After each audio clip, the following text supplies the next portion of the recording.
The Ministry of Transport says it is looking at reverting the East Coast Rail Link alignment to the original route proposed under the previous Barisan Nasional Administration. In a written response to Senator Datuk Ismail Ibrahim, Transport Minister Datuk Sri Wee Ka Siong says the government is in the midst of reviewing Section C of the alignment, the stretch from Mentakap to Port Klang. Under the initial plan for the ECRL, Wee said the alignment took into account the construction of a meter gauge rail system for KTM and standard gauge for the ECRL to be built from Serenda to Port Klang. He said the Serenda station was identified as a suitable passenger and cargo interchange and has the potential to lower project costs and reduce the amount of time required for the coordination and construction of both lines. This confirms a report in The Edge Malaysia quoting sources that said the plan to revert to the original alignment was understood to have received the tacit approval of the Cabinet. According to the report,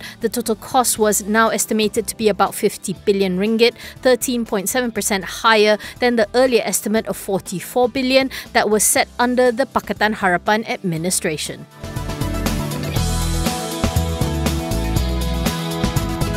MSM Malaysia Holdings Group CEO has been placed on a leave of absence amid concerns over irregularities relating to inventories of MSM Johor. In a statement to the boss, MSM said its CEO has been given 7 days from September 8th to respond to the matter.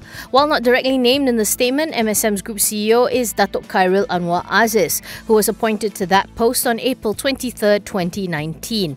Also not mentioned was the nature of the inventory irregularities in MSM Johor. In the meantime, MSM says it is business as usual. In the interim, the board has put in place FGB Holdings' current Group Investment Officer, Fakhruniam Othman, as the officer in charge overseeing the day-to-day running. MSM has also established a board executive committee comprising 3 of its directors, namely Datuk Syed Hisham Syed Wazir, Datuk Dr. Abdul Hafiz Abdullah and Datuk Haris Fadzila Hassan. FGB is MSM's substantial shareholder with a 51% stake.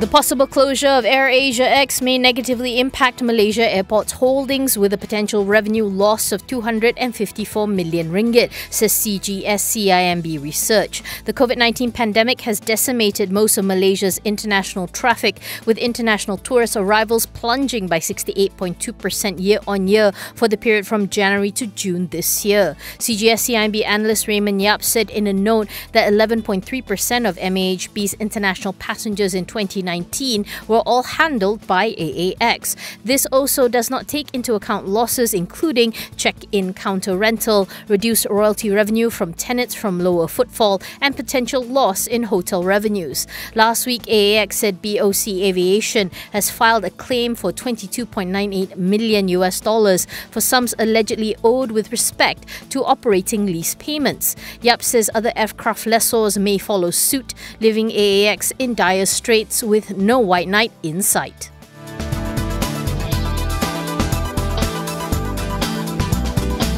Economists are split on whether Bank Negara will cut interest rates this week, Reuters reports. BNM is seen easing its OPR by 25 basis points to a record low of 1.5%, according to 7 out of the 13 economists Reuters polled.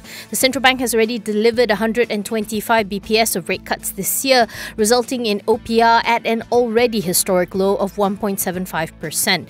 BNM is due to hold its Monetary Policy Committee meeting on September 10th, its second to last before a final one in November. Although there has been a pickup in exports in the third quarter, the rest of the economy will continue to be under downward pressure, according to Asia senior economist for ING, Prakash Sakpal. Sakpal is expecting a 25 BPS rate cut. On the flip side, Standard Chartered's economist for ASEAN and Southeast Asia, Edward Lee, says that BNM still has some room to adopt a wait-and-see stance. As such, he is expecting the OPR to remain status quo.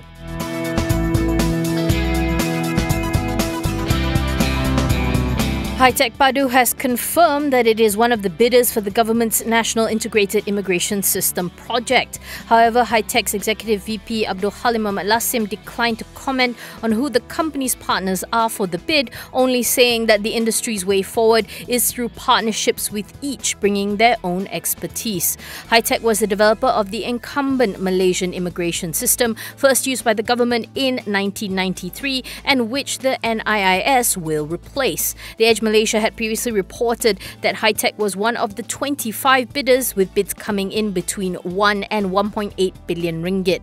According to sources, Hi-Tech along with MyEG Services and 5S Systems were bidding for NISS as a consortium.